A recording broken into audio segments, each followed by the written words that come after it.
వాళ్ళతో మాట్లాడుతున్నటువంటి వాటి ఇలాంటివి కూడా మాట్లాడాలి. సో దయచేసి ఏ ప్రాబ్లం ఏ ప్రాబ్లం ఉన్నా కానీ ఆ తర్వాత పోలీసులకు ఫోన్ మీరు పోలీసులు కనిష్ఠంలో ఎఫ్ఐఆర్ చేయాలా? అట్లాంటివి కొన్ని ప్రాబ్లమ్స్ మన దగ్గర బాగా రేజ్ అవుతున్నాయి. ఆ ప్రాబ్లమ్స్ వచ్చేసి ఒక పెళ్లి ఓపెన్ చేసేసి న్యాయం పెట్టేటప్పుడు సో ఆ పెళ్లి ఖర్చులో మనం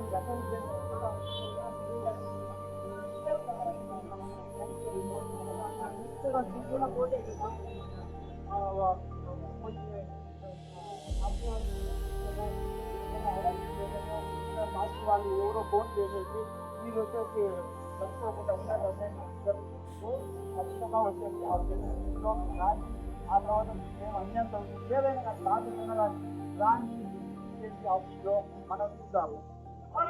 మాట్లాడి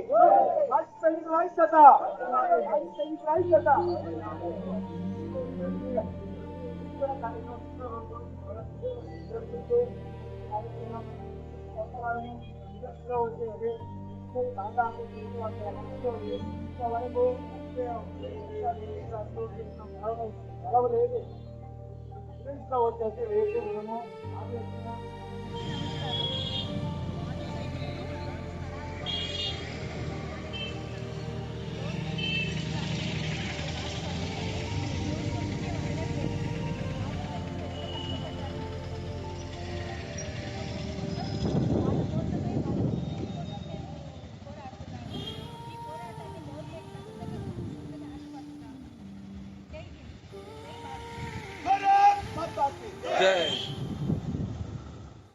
జవాన్ మంచి సంఖ్యను చేస్తున్నాం.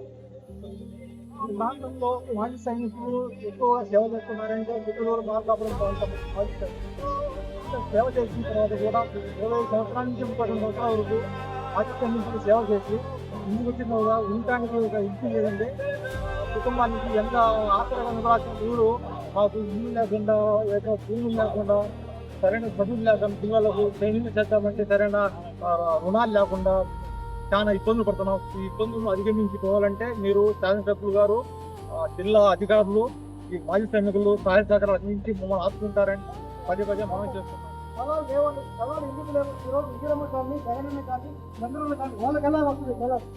వాళ్ళకి వచ్చినప్పుడు మనకెందుకు రావటం లేదు? మీరు అందరూ ఈ రకంగా గట్టిగా నిలబడి మనము ఒక మాజీ సైనికులు ఇంతవరకు ఎందుకంటే మన మాజీ సైనికులు అందరూ ఒకసారి వచ్చి ఒక కమిటీగా కూడా ఎవరి పని వాళ్ళు చూసుకుంటే వెళ్ళిపోతారు.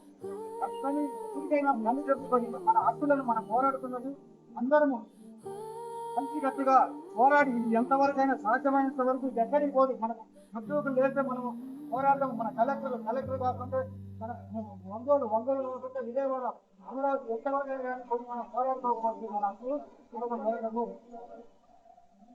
మీకు అందరూ వస్తారు. మీ గురించి మాజీ సైనికులు అవగాహన ఇవ్వండి. అందరూ మనం రోడ్ బ్యాంక్ మనం అందరినీ ఖచ్చితంగా చదువుతాం.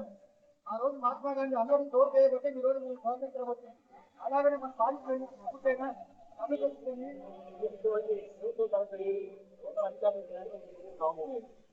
అందువల్ల మన మాజీ సైనికులు మన రామారావు ఉంది మన యొక్క అధ్యక్షుడు. ఎందుకంటే పోరాడి ప్రాణాలుగా వాళ్ళ హాస్పిటల్ కావాలంటే కార్యక్రమాన్ని ఎంతో మంది